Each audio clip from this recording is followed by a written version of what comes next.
Jedna stvar u Miamiju je da će vam masno naplatiti apsolutno sve. Na ovu aktivnost u Miamiju od sat i pol vremena definitivno sam potrošila najviše. A vrijedi li? Eto, ostanite do kraja videa i pišite mi u komentarima. Dobrodošli u dane koje ću prepričavati unucima serijal u kojem vam snimam svoje najpamtljivije trenutke. I vodimo sa sobom po cijelom svijetu. Danas smo imali popodne u Miamiju i s više strana sam čula da je ovo nešto što ne smijem propustiti. Ovu aktivnost iskreno nisam vidjela nigdje u Zagrebu, tako da pišite mi ako se otvorilo, ali iskreno jako dobra biznis ideja. Trebalo nam je dosta dugo da iz smještaja dođemo do ove lokacije. Uberom nam je bilo jedno 40 minuta jer smo bili smješteni na sjevernom kraju grada, a ovo je doslovno downtown Miami. Ali prostor je jako lijep i čim sam vidjela ovaj besplatni wellness shot, rekla sam moramo ga probati. Jako intenzivan ginger shot, a to obožavam. I evo ih slatkići! Dakle, papi yoga ili ti vježbanje joge sa psićima od sat i pol vremena. Iskreno osjećala sam se malo prevareno jer sam stvarno očekivala sat i pol vremena baš joge. Krenuli smo sa meditacijom, a onda je mali problem bio da pesekići nisu htjeli doći i družiti se. Zapravo ih samo puste na slobodu dok mi radimo samo 30 minuta kao jogu i kao neke vježbice,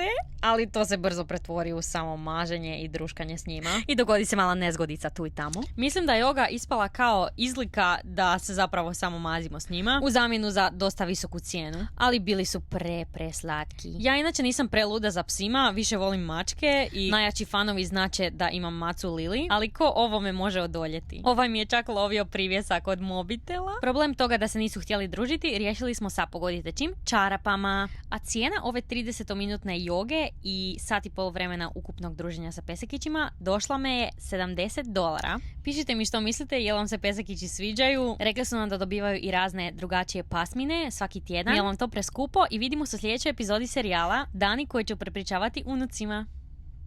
What are you doing?